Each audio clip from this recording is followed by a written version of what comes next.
Welcome to another episode of the Entrepreneur Experience where I bring the dopest entrepreneurs out.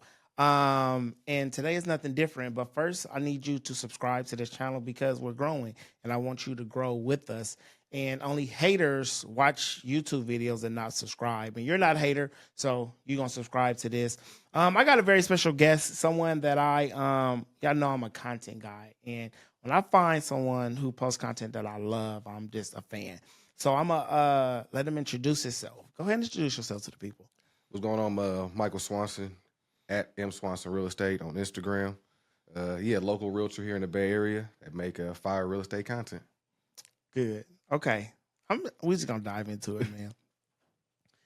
You have some of the best real estate content. Right on. Appreciate it. Like I really enjoy it. And the good thing about it is you don't really see it. I don't see no. I watch this one older white lady who does some really good real estate content, but she does like hide and seek. Right. I don't know if you ever seen her. I think I've seen her. Yeah, but yours hands down is the best.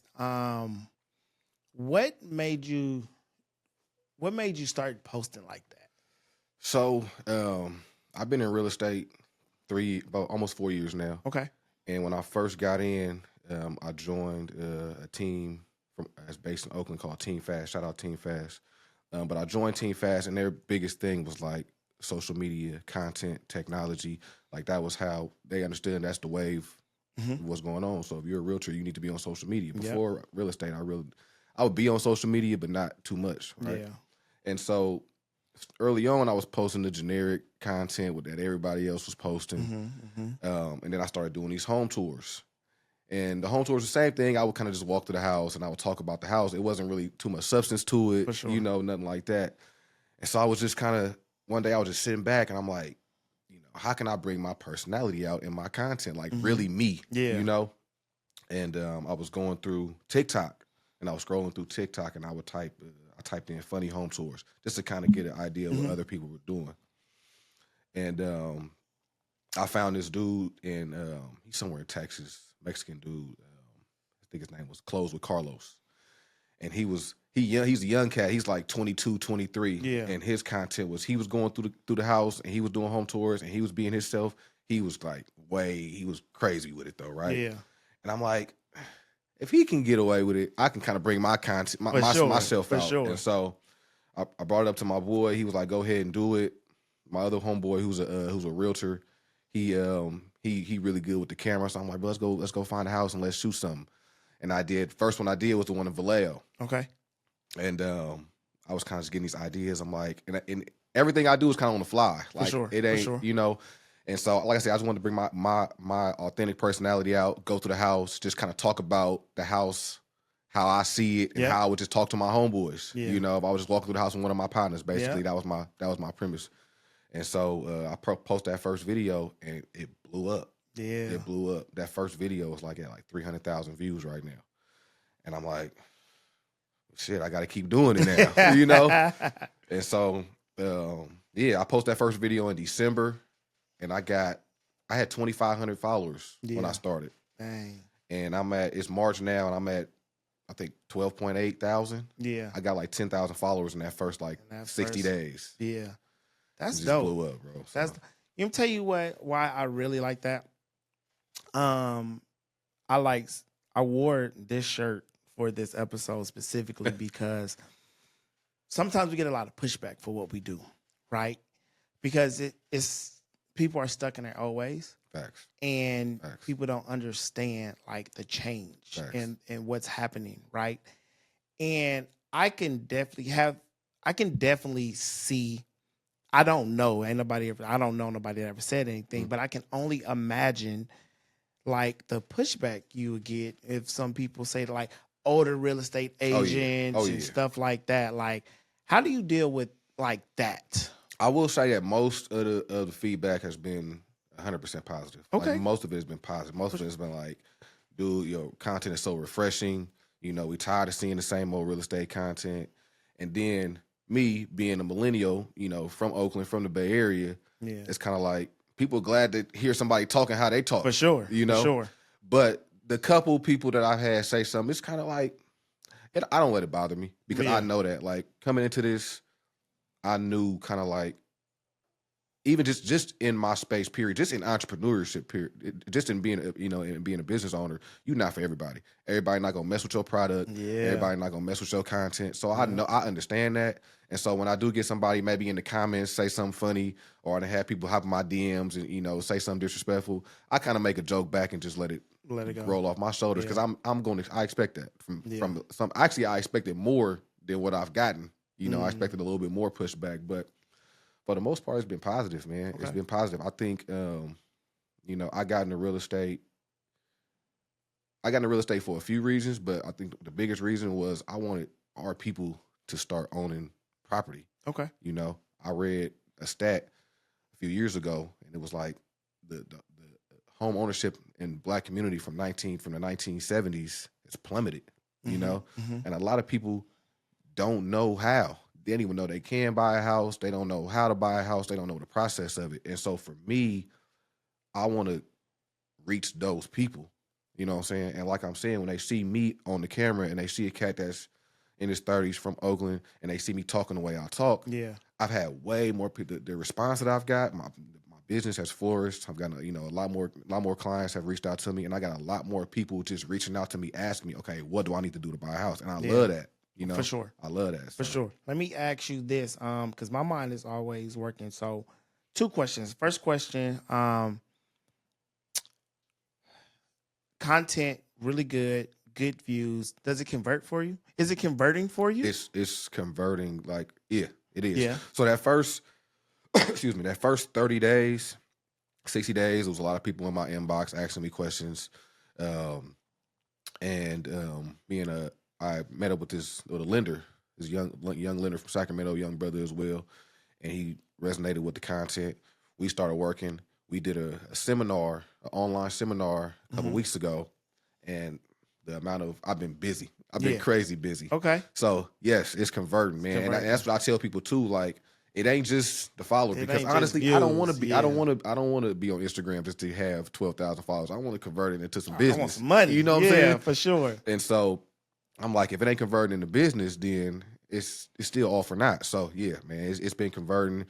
So I when realtors reach out to me, I tell them just like, be yourself, be yourself, because it's working for me right now. It's working.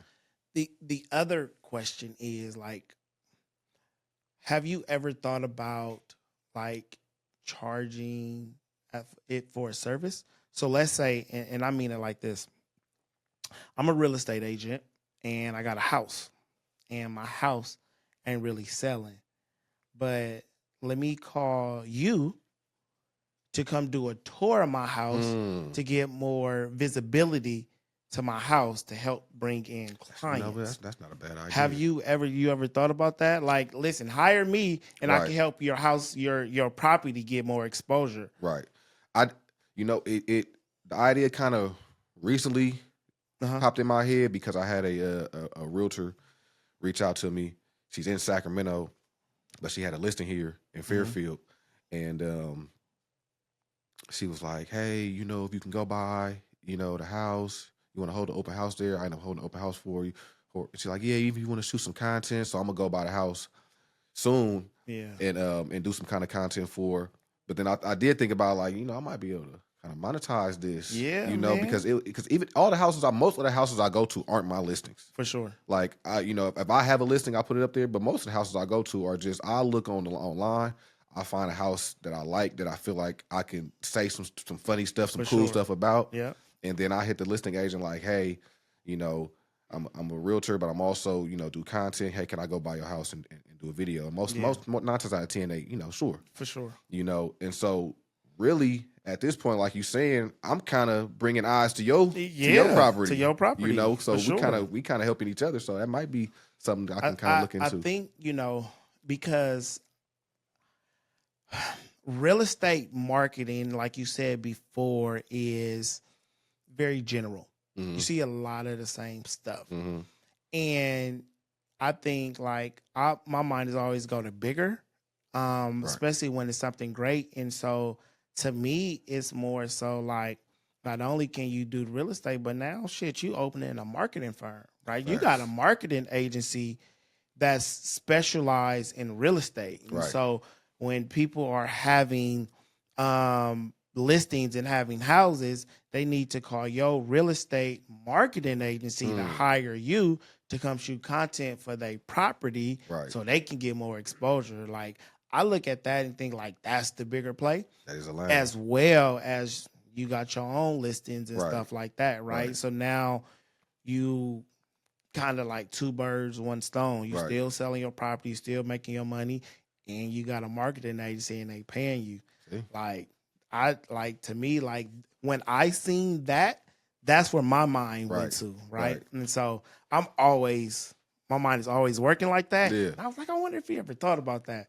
Like, man, Nah, that's a open good that idea. marketing agency, man. I think think about that that'd for be sure. dope. Yeah. Yeah, Yeah. because and I say that because, like you said, like it's different and it's catchy and it's entertaining, Yeah. and then you can talk to other real estate agents and help them like be able to do it themselves. They don't got to be you and do it the way you do it, Right. but it's like, okay, let's figure out how you can be different and add your personality, Facts. and so therefore you can get comfortable. And now you helping and shooting, directing people on a kind of end too, where they can be their own face. Right. So Right. I just wanted to throw that buzz Nah, out I there, appreciate man. that, 'cause now you got my wheels turning. I'm definitely about to look into something. Yeah, man. Yeah. I think that's dope, man.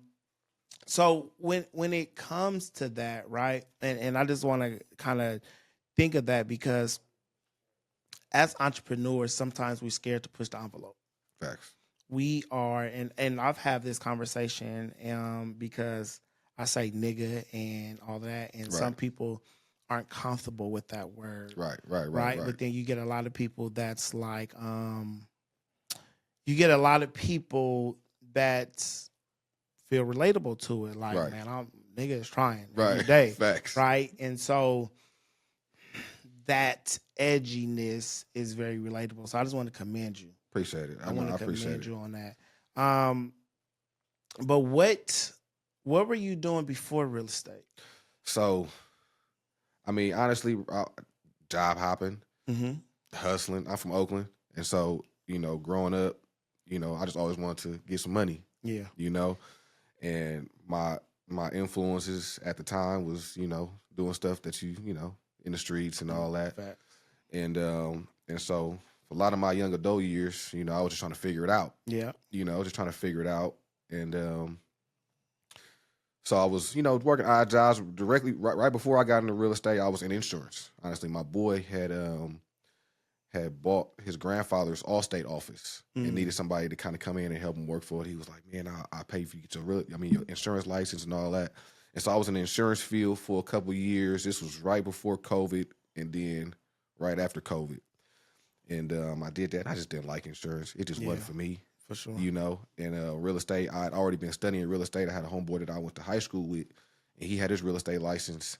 Actually, my business partner now, my boy Derek, and he had his license maybe when we were like 23. Yeah. His real estate license, like he'd been doing real estate, and he'd been trying to get me to come, and I was kind of doing other stuff, and I was rapping back in the day, so I was focused. I was doing that, so it was just a whole bunch of other stuff. And then when my son was born in 2014, it was just like, cause I really got to figure out what I'm finna do. Yeah. And so he brought real estate to me, and I would get on YouTube and just study the hell out of real estate on YouTube and really got into it. And then I was at work at the Allstate office, and when COVID hit and we got them stimulus checks, I took that stimulus check and paid for my real estate courses. Okay. Paid for my real estate courses. I did that, studied for it, and then in 21 got my license, and then just took off. My mom used to be a real estate agent. Okay. And so growing up, my mom did hair. She's always been an entrepreneur. So and what's crazy is I never looked. I didn't know the concept of entrepreneurship. So I never knew that was the example. That's what I was looking at. Right. Just my mom did hair. Right. But I didn't think like my mom had her own shop. She was getting her own clients. She was doing her own people hair. She was an entrepreneur. She was an entrepreneur. Yeah. And then later in life, she got when I got to high school, she got into real estate and she got a real estate license.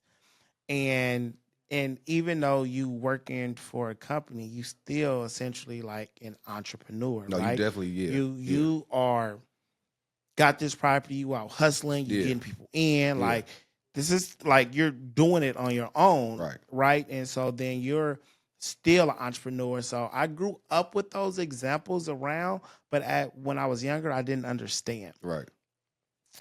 But I remember my mom worked for like real estate firm, but she was like the only one there with her real estate license. Everybody else was like lenders or Okay. like loan agents and stuff like that. Mhm. So when property would come, everything had to go through her. Okay. She was the only one with a real estate license. Right. And she used to have money. Doing her thing. She used to have money. I remember like her having like a $20,000 cashier check in a closet, sitting in a box or something like that. It was just like, God damn. But still at this time I was in high school. Right. So I ain't really Wasn't know. tripping, He right. wasn't really tripping. But she was making some really good money. Yeah. But it's not always like that. No. Right? No. And so like what was the struggles in the beginning of like real estate for you? Because I hear things of like real estate agents telling other people like that first year you may have to still have a 9 to 5 Oh, yeah. because Oh, yeah. you may not get no sales or Yeah. anything like that. So how was that? So I came into real estate. I got my license June 21. Luckily, I had people waiting on me. For sure. So I came in. I had my uncle and his wife. They were my first clients, and they was waiting for me. Yeah. My mom, my mom bought her, sold her a condo. She had been waiting. She was like, she had gotten the real estate into the market like a year or two before I got my license. Mm-hmm. And then once I got my license, she saw I was getting my license, she was like, okay, I'm gonna just wait for you. Okay. So shout out to my mama. She was my second client. Shout out And to then, moms. honestly, my first year wasn't the struggle that I hear about, that everybody hear about, right? That first year I was cool because I had family and I had friends that was waiting.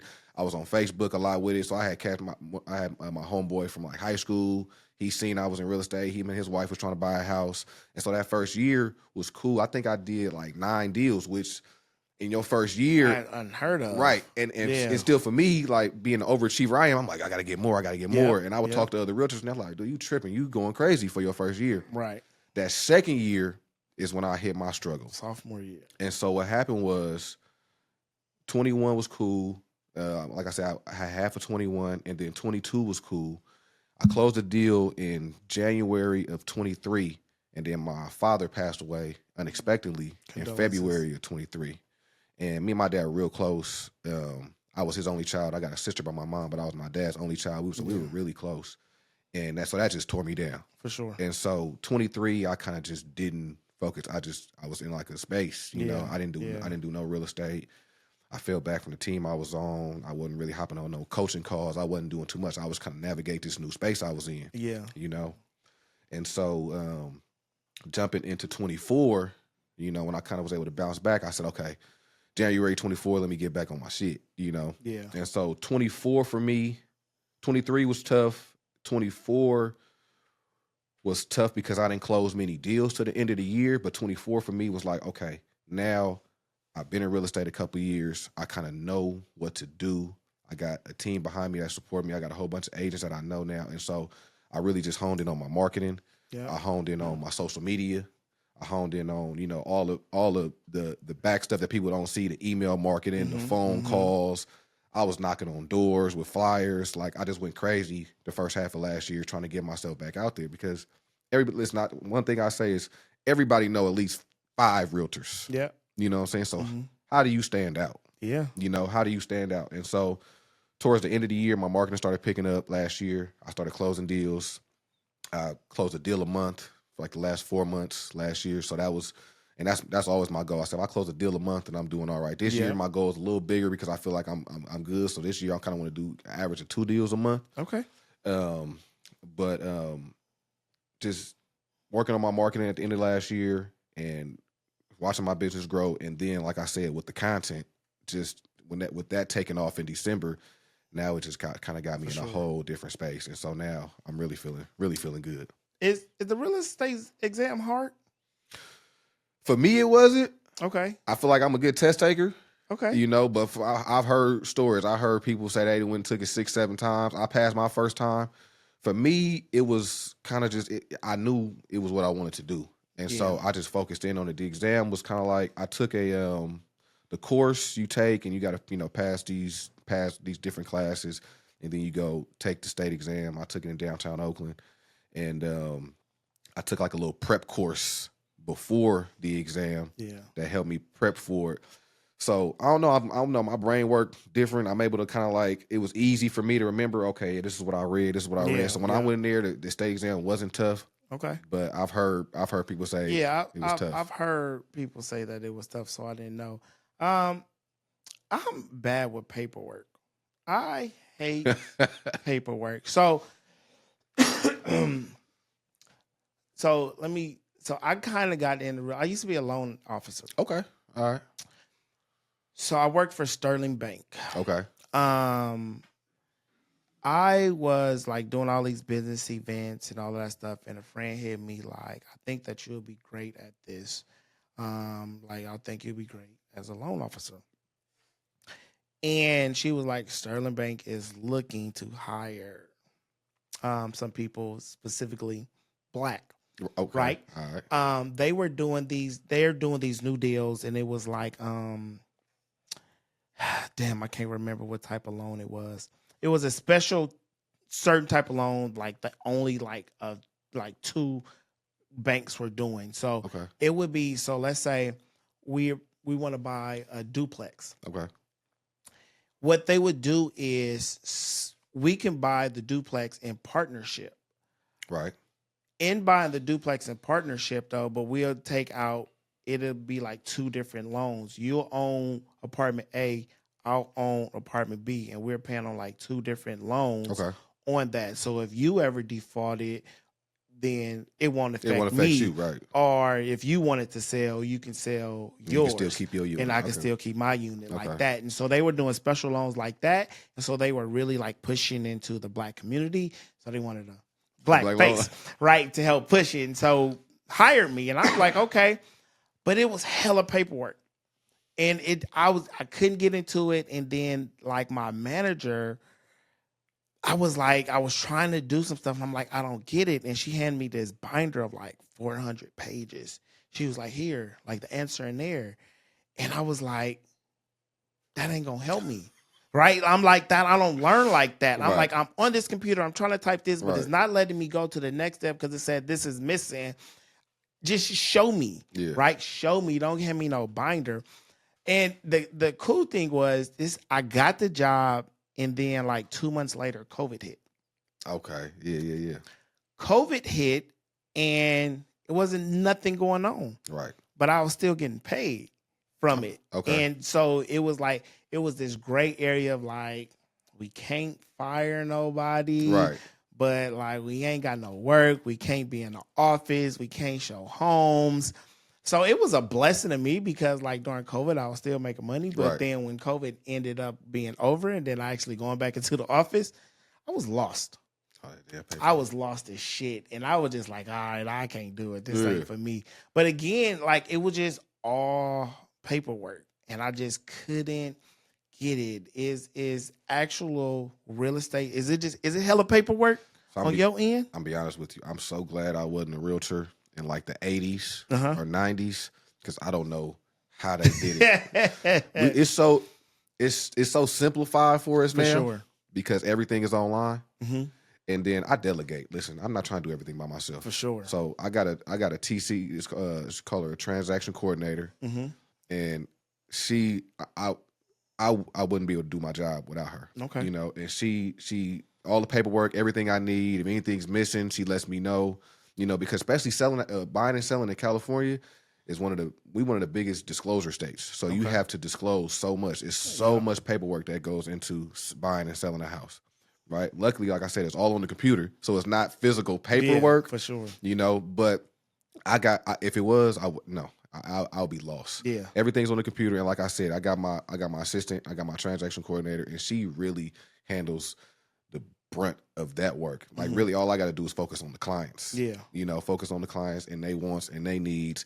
And as far as all the back stuff, it's still some stuff. I'm not gonna lie to y'all. I'm kind of ashamed to say it, but it's even 3.5 years. There's still some forms. I'll be like, oh, I need that form. Okay, my bad. Let me get them sign this. Right, right. So it is. It's a lot of work, but luckily, like I said, I didn't got to the point where it's like, okay, I'm delegating. I hire you to do that. You do this. I'm gonna get to the point where I'm really by the end of this year, I'm gonna end up needing like a full-time assistant.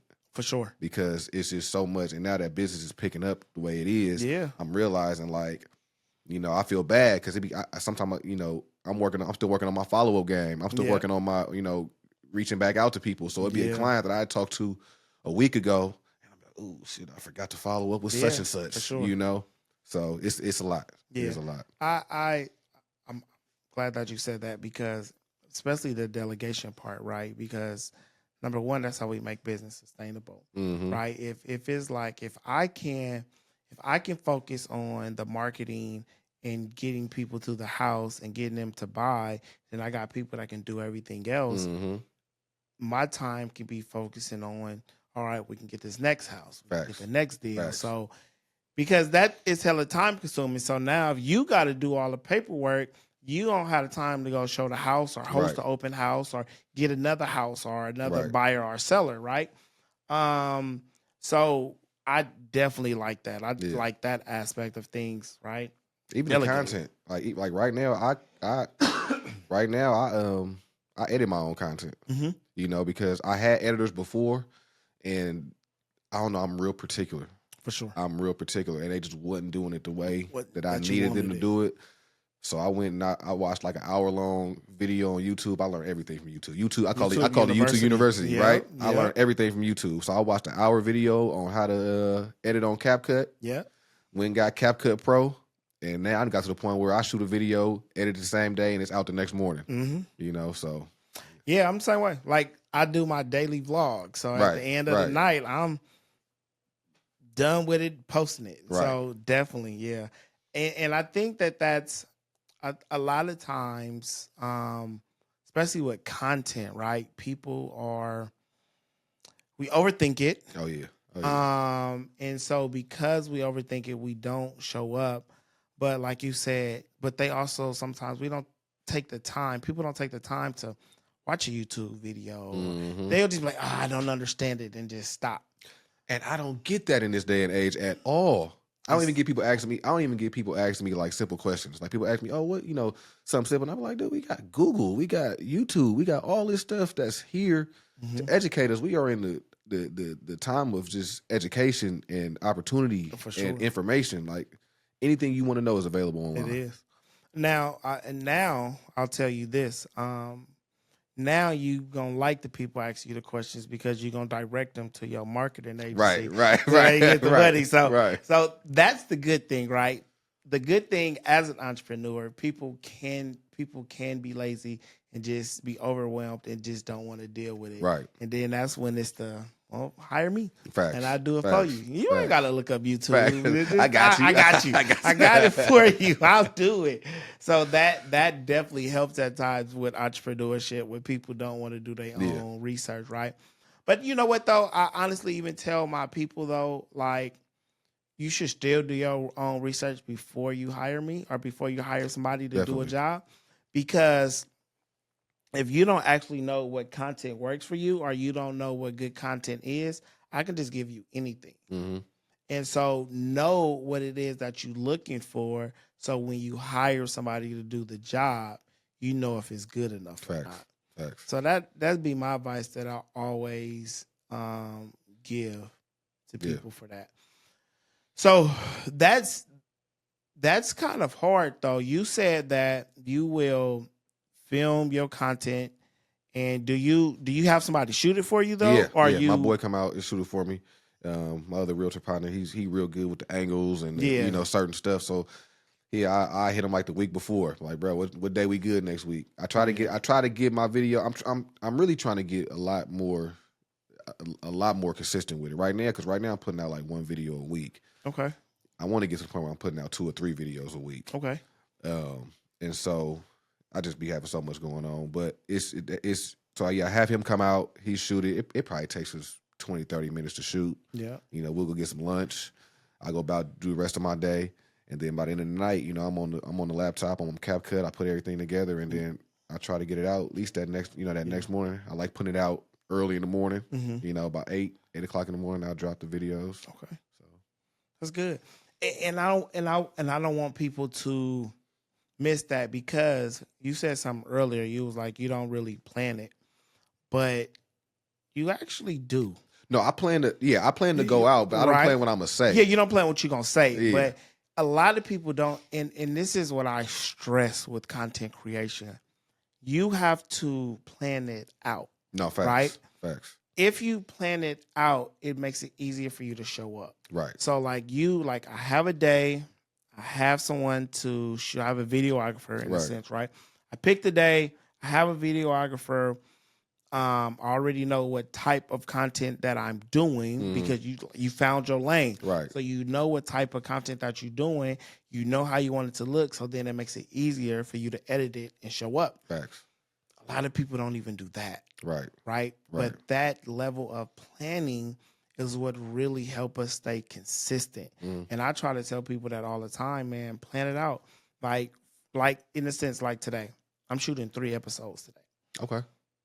I plan my guests. I pick my times. I bring 4 different shirts. I change it. Right. And now I get to show up. Right. I'm planning and I'm batch creating. So those are the ways that I'm able to stay consistent, because now I got content. I got videos to post for the rest of the month. Right. I post YouTube once a week. Right. Now I got to come back here to next month. Right. And so planning and batch creating, man, has always been like my formula to stay consistent. And I'm glad that you said that, because I want to highlight that, right? Because someone's watching this, and I'll put your links and stuff in there, so they'll be able to see your page, right? And they gonna really like that, and so they'll be able to see like the level of planning, right, that you're doing. Right. So I like that. That's dope. I appreciate that, gem that you gave us. So now, in this real estate game that you're doing, do you have like bigger dreams? I know, like, you want to be a broker. You want to have your own firm, like. Definitely. So definitely, my team is in the works. So right now, I'm by the time this come out, I'll be back with EXP Realty. I love their model, because their business model allows you to to bring. When they first dropped, it was kind of like pyramid schemish. Okay. You know what I'm saying? But what it kind of allows you is called profit sharing. So what they allow you to do is bring in other agents, use you as a sponsor, and as they're closing deals, you get some money too. Okay. You know what I'm saying? Just from, so that's becomes residual.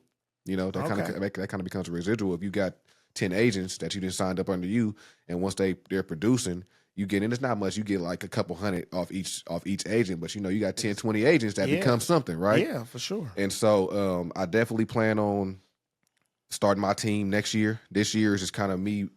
The rest of this year is just me continues building my business and building my brand. And then by next year, I plan on having my own team. I got a lot of agents that's been reaching out to me, and I just love helping people. For sure. And I got a lot of agents that reach out to me just about the content, also just about business, how business is going, you know, how else do I market. And so I figure, well, if I'm in a place where y'all can come mess with me, and we can all eat, and we can all bounce ideas off each other, and we can all help each other win. Yeah. Then, and I just feel like I'd be a great team lead. I feel like I'm in a space to where, like I said, I love helping people win. I love helping other agents, and so definitely my own team. I'm thinking about getting my broker license just to do it. I really don't need it to do what I want to do. Yeah. But I'm thinking about getting my broker license, and also one of the huge things I'm want to get is passive income in real estate. So I plan on buying apartment. I want to look for some apartment buildings. Yeah. I want to get that. I want to leave something for my kids. At the end of the day. So I want the generational wealth to start with me. You said your mom was an entrepreneur, right? I didn't grow up with an entrepreneur. My parents weren't. They were great parents. You know, they were separated, but they both worked 9 to 5. They Yep. both took, provided, but I didn't have the entrepreneurial, I didn't see that. You're right, right. But I always knew that's kind of what, a lane that I The lane wanted that you that I like. wanted to be in. And so once I got, a little older and start, just kind of figure out what was going on, I was like, I want to do my own thing. Yeah. And this real estate for me has given me that. It's been that vehicle for me. Vehicle, yeah. And so I just want to take that all away. I love real estate. I love the stock market, and so just me taking real estate and, like I said, building passive income is the next thing on my list. Getting me some rental properties, getting me, just keeping that money coming in. That's dope. And showing other people how to do it, because, like I said, people don't understand that. People think the only way you buy a house is have 20% down and go to the bank, and there's so many other creative ways to make passive income in real estate, to make money in real estate, that people just don't even know is out there. Yeah. Yeah. So let me ask this question. What is the best advice you have, or not best, but just what's some advice you have on for like first time? Let me ask this first before I ask that. In real estate, there's like, you do both, but some people like to only want to do real estate where they're the sellers, right? They don't like to take people out, show houses, and have them buy. Right. Do you pick or you don't, or it doesn't matter to you? It doesn't matter. So I'll say this. My business side loves dealing with the sellers, right? For sure. Because when you got a listing, you have the product. Yes. You got the house, right? So you set the price, you do the marketing for the house, that's your baby while you doing that, right? And so, and 9 times out of 10, honestly, that's more of a for show check. Now, there are times where listings don't sell. I have never dealt with it. All my listings have sold. Right. But 9 times out of 10, if you got that listing in hand, that's the for show check. That's the one. But my people side, I love helping people get into home, especially first-time home buyers. Yeah. I love the excitement. I love, because it's not an easy process. And I love guiding people through that process and then seeing them, be excited at the end. So I work with both. Both of them stroke an ego in a different way. For sure. But I love both. Okay. So I am a buyer, and it's my first time. Like, what is some advice could you give me? I'll say, don't always shoot for your dream home. Everybody feels like when they're buying a home, they got to get the big house with the marble island and the 5 bedrooms and the big backyard. Listen, just get in the game is what I tell people, right? I hate people telling me, oh, I'm waiting for the interest rates to go down, or I'm waiting. If you got it to buy. Do it. Yeah. You know what I'm saying? Yeah. I don't care if it's a condo, and if it's just you and your significant other and y'all kid in a condo, right? But that's your condo, and you own that, and you can leverage that condo to get you something that you want later on.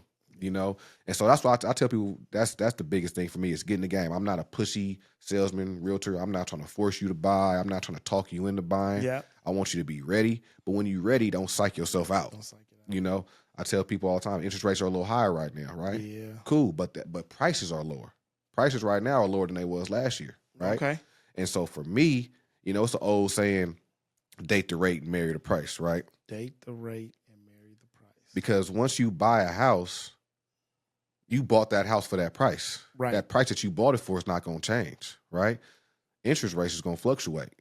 So interest rates is going to go down. So I might buy a house right now, for, we in the bank. So let's just say 650, on the low end. Let's say I buy a house for 650 and I got it at a 6% interest rate, right?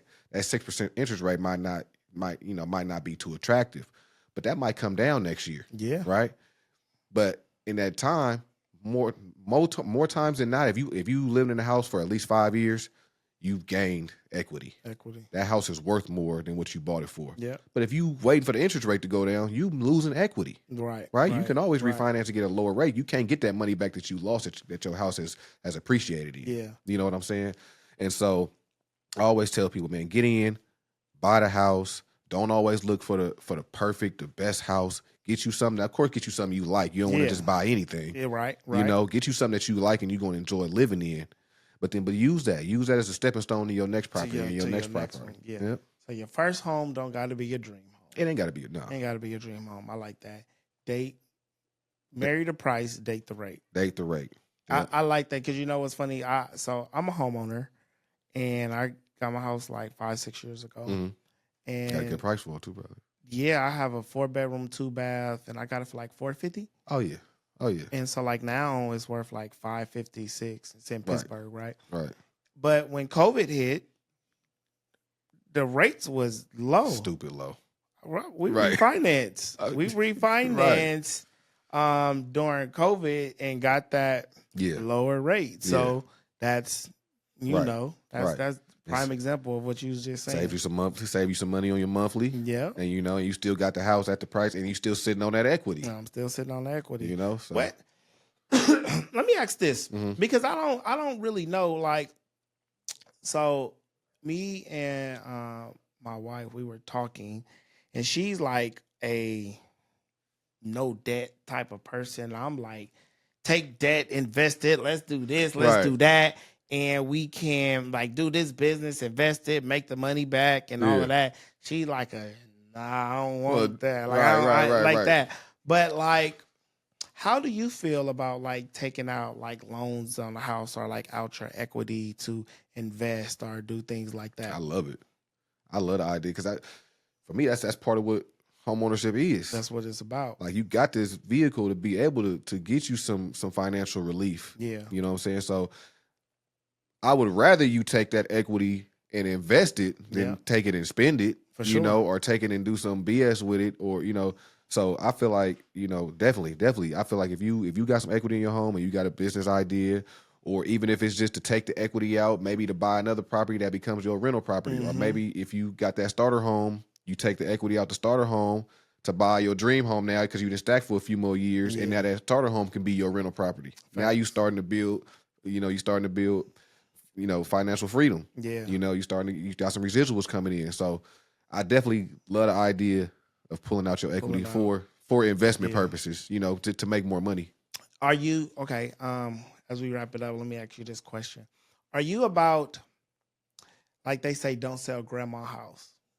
Are you about like, keep the property in the family? Or are you like, nah, you can sell that shit and take the money? I'm torn on that, bro. That's a good question. I'm torn on that because my grandparents passed away when I was in high school. My father's parents passed away when I was in high school.